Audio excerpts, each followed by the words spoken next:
What's going on, people? Welcome to my latest Failing Towards Success video. In this video, I am painting a piece that I'm going to be including in my submission to publishers for the book.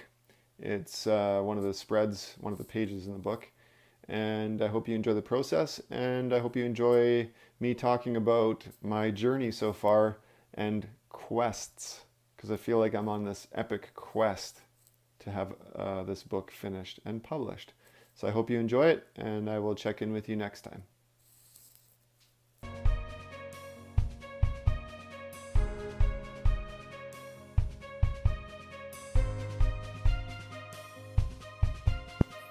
Hello there.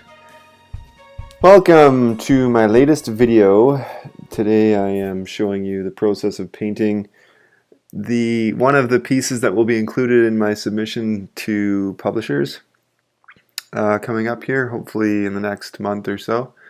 I've been working away at a lot of things, as I mentioned in many of my previous videos, and in the past, I don't know, couple weeks, maybe 3 weeks, I started to feel a little bit like frustrated with my lack of ability and capacity to draw, and I'm trying to learn how to draw people better, and it's just been a real struggle and really challenging for me.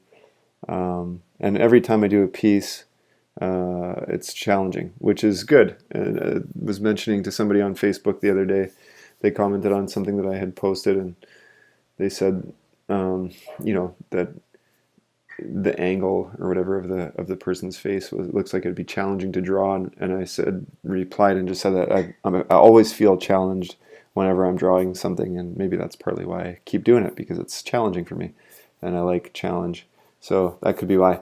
But anyway, it got all this sort of like frustration and struggle that I've been going through got me thinking about my journey in my endeavor, and what this YouTube channel is all about.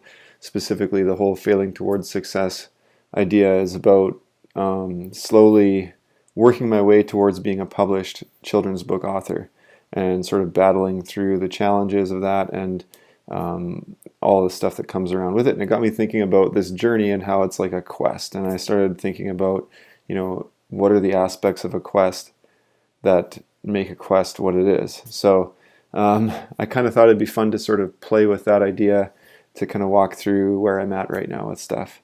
So in that spirit, I wanted to sort of explore what every good quest has. What are the components of a good quest? So the first thing that starts a quest is a goal, or something to win, or something to solve or to complete, an answer to find, a question that starts somebody off in a specific direction. For example, Frodo needs to take the ring to the mountain. That was his quest. That was his mission. So my specific quest in relationship to failing towards success is to be a published children's book illustrator and author. Potentially, I'd love to write books too. This book that I've been working on is, I'm doing both. I've written it and I'm writing it. I've written it and I'm drawing it, sorry. And so this goal, this overarching sort of goal of becoming a children's book illustrator, has many sub-goals that kind of fall underneath it, which push me to achieve different things and to grow.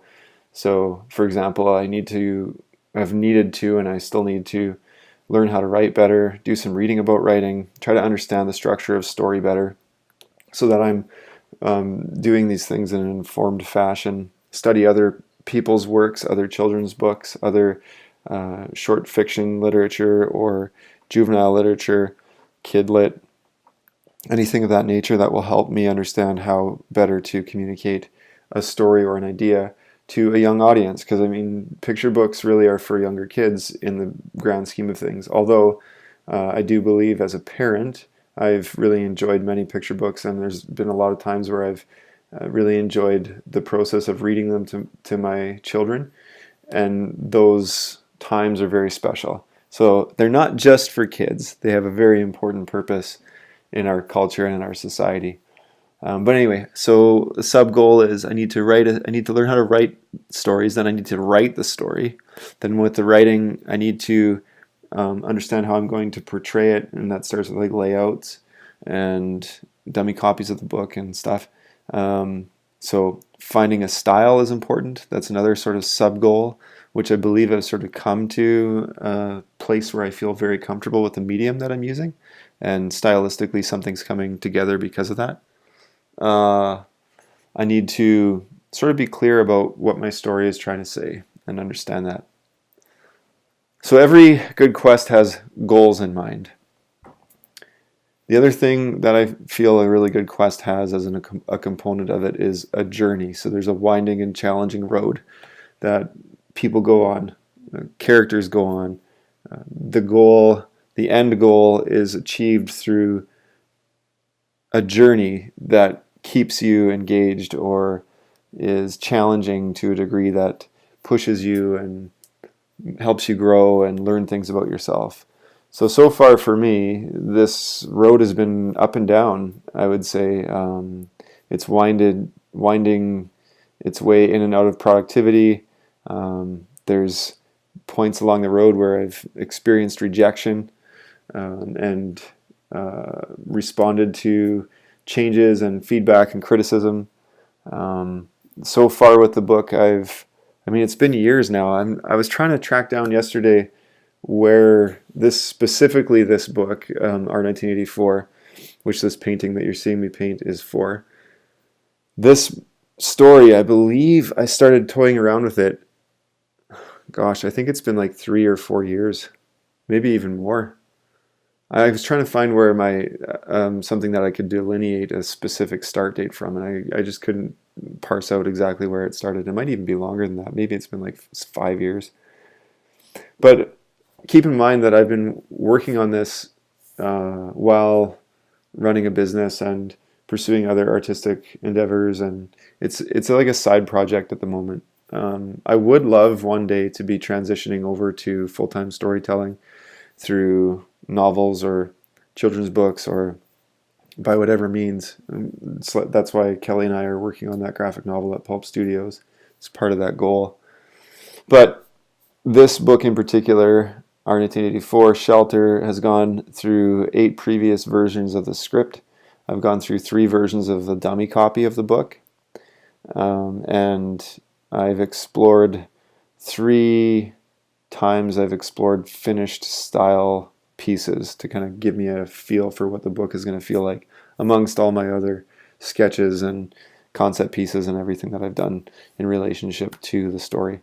So it's been a long journey so far, and it's going to continue for however long. I was talking to my wife the other night and just said that I feel as though the publishing of this book in particular is an inevitability in some sense.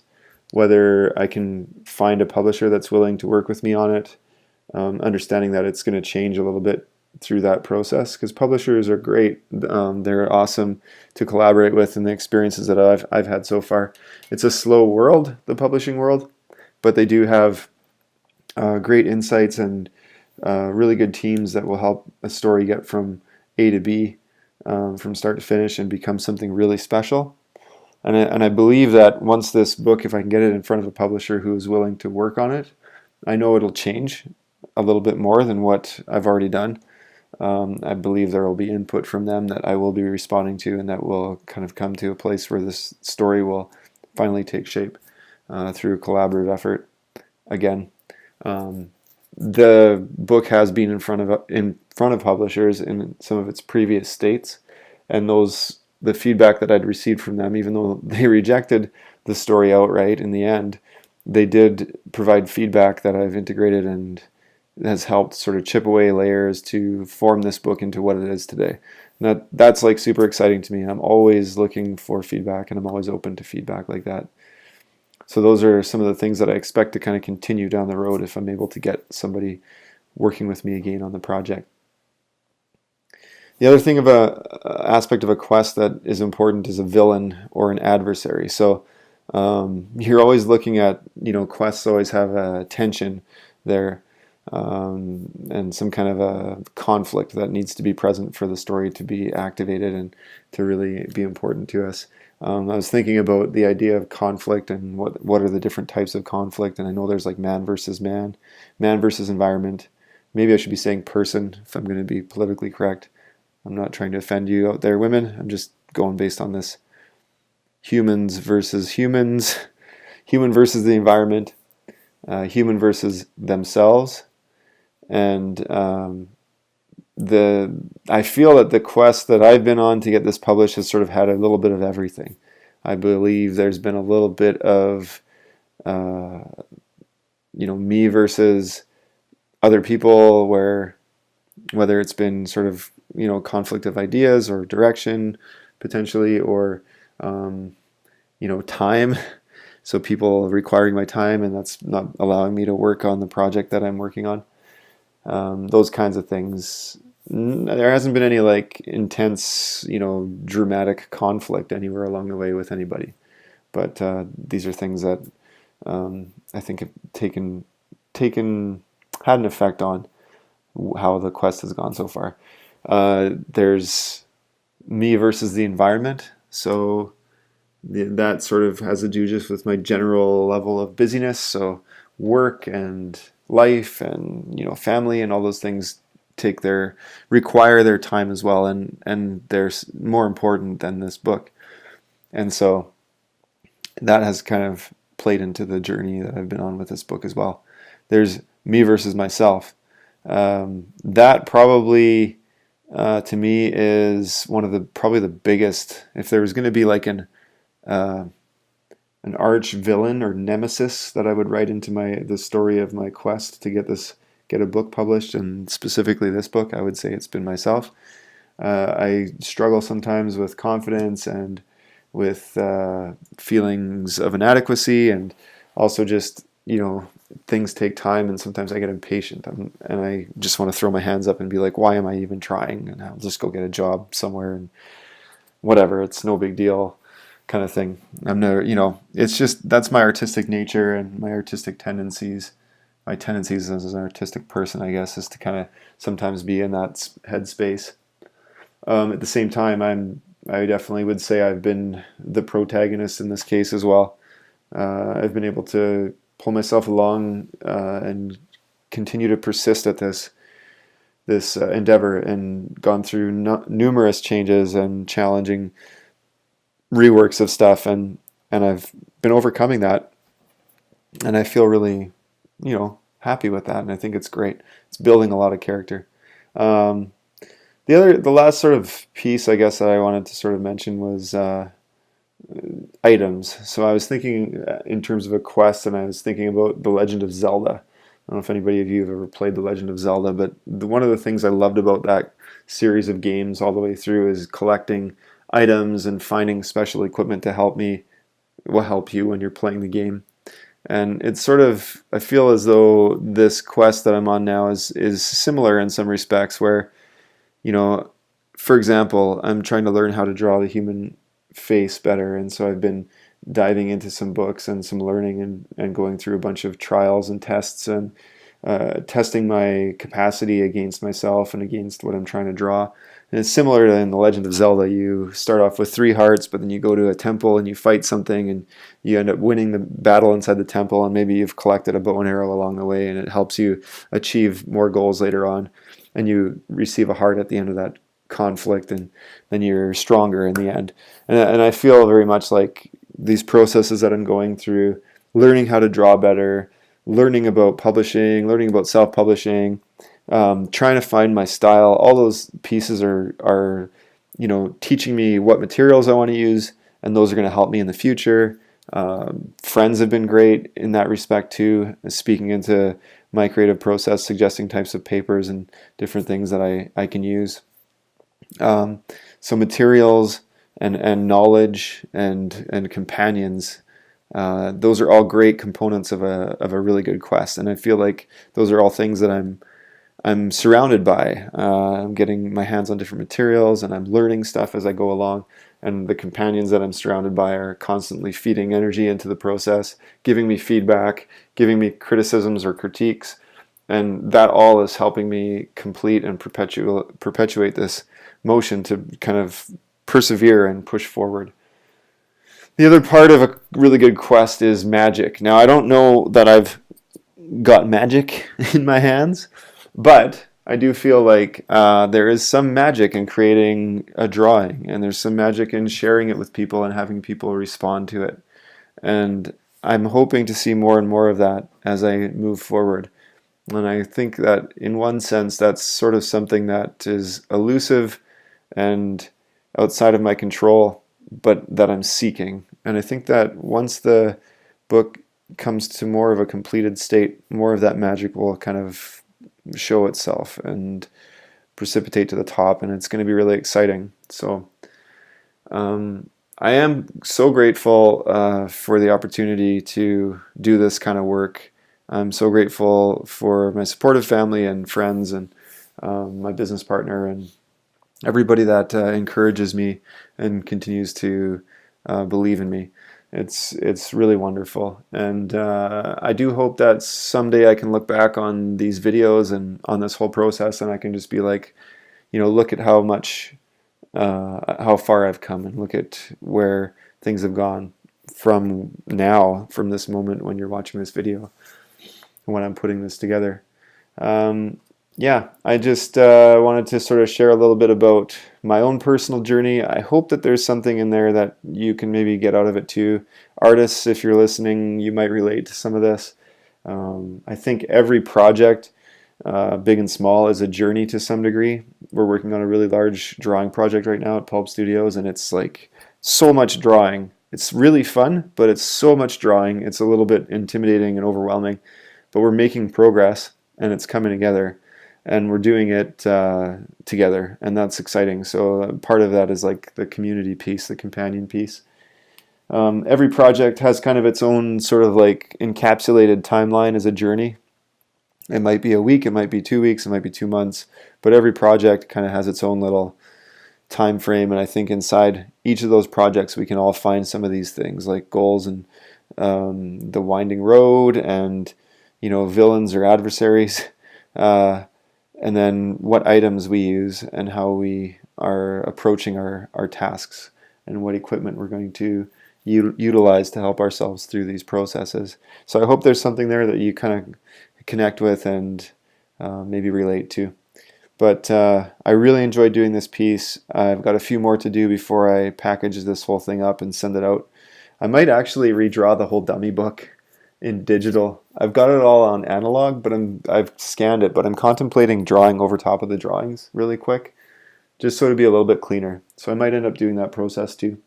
But at any rate, I do hope to be done that and have this sent out here in the fall. I had set a goal for myself to have everything done and out in October, so we'll see. I really hope I can meet that goal. I've got quite a bit of work to do, and we've got lots of stuff to do around the house here to prepare for fall, so it'll be tricky, but I'll see if I can get it all done for winter, not fall. Preparing for winter. It is fall. Well, not technically, but it's cold here and it feels like fall. Anyways, until next time, you guys, I really appreciate you watching and listening, and be good to each other.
So I'm going to be trying to make my YouTube channel a little bit more accessible. I'm going to be asking you, if you'd like, you can click one of the links on screen to watch a video that you haven't seen. If you'd like to subscribe, please click the subscribe button. And if you would like to leave a comment, I would appreciate it. I will check in with you guys next time. Alright, take care.